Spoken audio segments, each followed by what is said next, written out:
በክልሉ በበርካታ አካባቢዎች ከጠላት ስምሪት የተቀበለው የአገዛዙ ሰራዊት ከወታደራዊ ካምፑ በመውጣት የፋኖን ትግል እየተቀላቀለ ነው ተባለ። ሰራዊቱ ለወታደራዊ አሰሳ በሚል ከወታደራዊ ካምፑ ታጥቆ በመውጣት በቀጠናው ያለውን ፋኖ በብዛት እየተቀላቀለ ነው ሲሉ የፋኖ ወታደራዊ ምንጮቻችን ተናግረዋል። በባህር ዳር ከተማ ድባንቂ ተብሎ በሚጠራው አካባቢ በሚገኘው የአገዛዙ ወታደራዊ ካምፕ ውስጥ ከፍተኛ የሆነ የጦር ወንጀል እየተፈጸመ ነው ተባለ። በከተማዋ ቀበሌ 13 አካባቢ ድባንቂ የሚገኘው ወታደራዊ ካምፕ ታፍነው የሚወሰዱ በፋኖ ስም የተያዙና ሰራዊት አስከድታቸዋል እንዲሁም ሊያመጡ ሲሉ የተያዙ ናቸው የተባሉ የሰራዊቱ አባላት ከሰው ልጅ አእምሮ በላይ የሆነ የጦር ወንጀል እየተፈጸመባቸው ነው ሲሉ የውስጥ ምንጮቻችን ለሚዲያችን ተናግረዋል። በምዕራብ ጎንደር ዞን በተለያዩ ቀጠናዎች ከጠላት ብልጽግና ሰራዊት ጋር የሚደረገው የደፈጣና መደበኛ ውጊያ ተጠናክሮ ቀጥሏል። የአብይ አህመድ ወራሪ ሰራዊት በወረራ በያዛቸው ቀጠናዎችና እንዲሁም በፋኖ ቁጥጥር ስር በሚገኙ ቀጠናዎች የሚደረጉ የግንባር ተጋድሎዎች ዛሬም ቀጥለው መዋላቸውን የፋኖ ወታደራዊ ምንጮቻችን ከግንባር አድርሰውናል። በአዲስ አበባ ከተማ በመንግስት ሰራተኞች ላይ የሚደርሰው ዘር ተኮር ጫና ከዕለት ወደ ዕለት እየተባባሰ መምጣቱ ተነገረ። አድማጭ ተመልካቾቻችን በዝርዝር እንመለከተዋለን።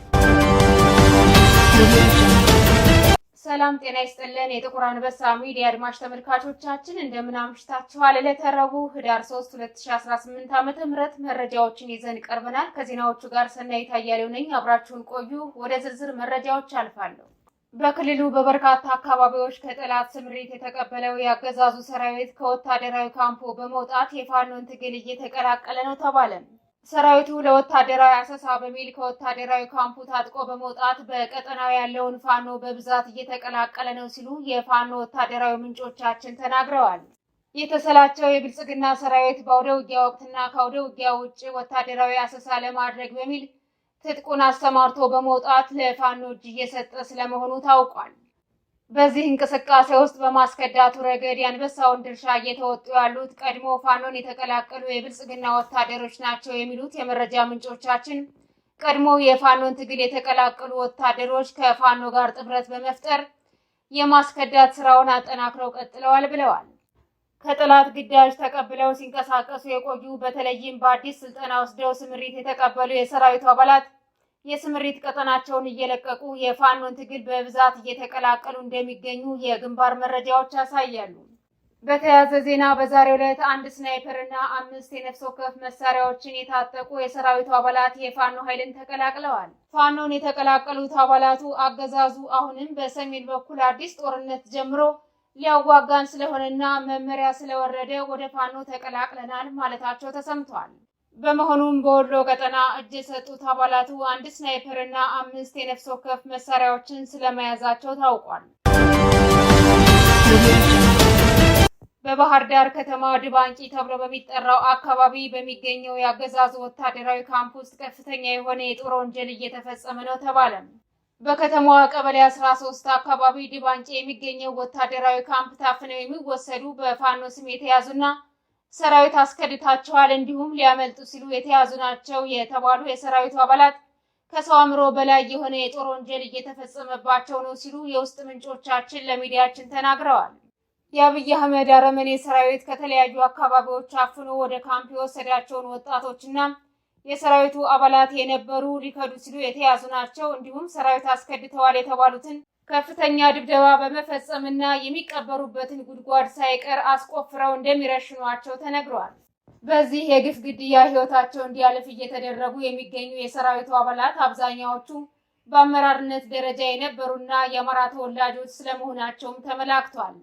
የጸረ አማራው የአብይ አህመድ አገዛዝ ሰራዊት በአውደ ውጊያ ከሚፈጽመው ጥቃት በተጨማሪ በሰፈረበት ወታደራዊ ካምፕም የጭካኔ ግድያዎችን እየፈጸመ እንደሚገኝ ታውቋል። በምዕራብ ጎንደር ዞን በተለያዩ ቀጠናዎች ከጠላት ብልጽግና ሰራዊት ጋር የሚደረገው የደፈጣና መደበኛ ውጊያ ተጠናክሮ ቀጥሏል። የአብይ አህመድ ሰራዊት በወረራ በያዛቸው ቀጠናዎች እንዲሁም በፋኖ ቁጥጥር ስር በሚገኙ ቀጠናዎች የሚደረጉ የግንባር ተጋድሎዎች ዛሬም ቀጥለው መዋላቸውን ፋኖዎቹ ተናግረዋል። ፋኖ ወደ ጠላት ቀጠናዎች ሰርጎ በመግባት በሚፈጽመው ማጥቃት እንዲሁም ጠላት በፋኖ ላይ ከበባ ለማድረግ በሚያደርገው ትንኮሳ የሚደረግ የተኩስ ልውውጥ ተጠናክሮ መቀጠሉን ፋኖቹ ጨምረው ገልጸዋል።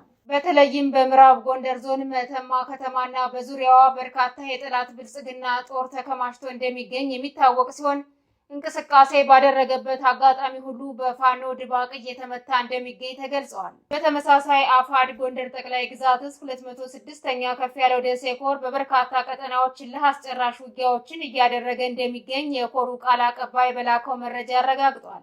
በትናንትናው ዕለት የጠላት ኃይል ከዛጎይሽ ተነስቶ የአንበሳው ጋይንት ክፍለ ጦር አካል የሆነውን ሻምበል አጥናፉ ብርጌድን ለማፈን ሙከራ ያደረገ ሲሆን በዚህም በተደረገ ያጠፋ መልስ የጠላት ኃይል ድባቅ ተመቷል ተብሏል። ከፍተኛ ሽንፈት ያስተናገደው ሰራዊቱ ከክምር ድንጋይ ተጨማሪ አንድ ሬጅመንት ኃይል የላከ ቢሆንም የአንበሳው ጋይንት ክፍለ ጦርና ተራራው ራስ ጉና ክፍለ ጦር በጋራ በመሆን ባደረጉት አውደ ውጊያ ከፍተኛ ሰብአዊና ወታደራዊ ኪሳራ አስተናግዶ እንዲመለስ አድርገውታል። በዚህ አውደ ውጊያ 31 የሚሆን የጠላት ሰራዊት ሲደመሰስ 45 ቁስለኛ ስለመኖሩ እንዲሁም 13 የነፍስ ወከፍ መሳሪያ በፋኖ እጅ መግባቱን ቃል አቀባዩ አስታውቋል። በአዲስ አበባ ከተማ በመንግስት ሰራተኞች ላይ የሚደርሰው ዘር ተኮር ጫና ከዕለት ወደ ዕለት እየተባባሰ መምጣቱ ተነገረ። በኦህዴድ ብልጽግና የበላይነት የሚዘወረው የአዲስ አበባ ከተማ አስተዳደር በመንግስት ሰራተኞች ላይ ከስራ እስከ ማባረር የሚደርስ ከፍተኛ ጫና እየፈጸመ እንደሚገኝ የውስጥ ምንጮቻችን ለሚዲያችን ተናግረዋል። በየመስሪያ ቤቶች ትልልቅ ቦታዎች በተረኞቹ እየተተኩ ነባር ሰራተኞችና እንዲሁም በኃላፊነት ደረጃ የነበሩ ሰራተኞች ተራ ሰራተኛ እንዲሆኑ እየተደረጉ ስለመሆኑም አክለው ገልጸዋል። በሁሉም ተቋማት ከኃላፊነታቸው የሚነሱ ሰራተኞች ምንም እንኳን የስራ አፈጻጸም ሪፖርታቸውን በተገቢው መንገድ ሰርተው የተገኙ ቢሆንም ውሃ በማያነሳ ምክንያት ቦታቸው በሌላ ሰራተኛ እንዲቀየር እየተደረገ ሰራተኞቹ ከፍተኛ የስነ ልቦና ጉዳት እየደረሰባቸው እንደሚገኝም ተገልጿል። ገዢው የኦህዴድ ብልጽግና ቡድን የኦሮሞ የበላይነትን ከፍ ለማድረግ ሲል አማራን ጨምሮ በሌሎች ብሔር ተወላጆች ላይ የሚፈጽመው ግፍ ተባብሶ ቀጥሏል። በዚህ አይን ያወጣ የተረኝነት እንቅስቃሴ ውስጥ ቁልፍ ቦታዎች ተይዘዋል የሚሉት የመረጃ ምንጮቻችን በአሁኑ ሰዓት የሌላ ብሔር ተወላጅ የሆንን የኃላፊነት ወይም የቦታ ጉዳይ ሳይሆን የሚያስጨንቀን ከስራ ቦታችን ፈጽመን እንዳንባረር በመሆኑ የመብት ጥያቄ የሚያነሳ የለም ብለዋል። በዚህም ሰራተኛው ፈጽሞ ከስራ ላለመባረር ሲል መብቱ እየተረገጠ ቢሆን በተረኛው ቡድን የሚፈጸመውን ህገወጥ እንቅስቃሴ ባላየ ማለፉን ተለማምዶታል ሲሉ ገልጸዋል። የትግራይ ኃይሎች በመጋሌ ወረዳ የያዟቸውን መንደሮች ለቀው እንዲወጡ የሚጠይቅ ሰላማዊ ሰልፍ በአፋር ክልል የተለያዩ ወረዳዎች ተካሄደ። የትግራይ ኃይሎች በአፋር ክልል በመጋሌ ወረዳ ቶንሳ ቀበሌ የከፈቱትን ጥቃት የሚያወግዝና ቡድኑ የያዛቸውን መንደሮች ለቆ እንዲወጣ የሚጠይቅ የተቃውሞ ሰልፍ በተለያዩ የክልሉ አካባቢዎች ላለፉት 2 ቀናት ተካሂደዋል። ቡድኑ በወረዳው 6 መንደሮችን መያዙ ይታወቃል። በዚህም በርካታ ነዋሪዎች ቀያቸውን ለቀው የወጡ ሲሆን በአሁኑ ሰዓት አብዛኛዎቹ ነዋሪዎች ለከፍተኛ ችግር መጋለጣቸው ተነግሯል።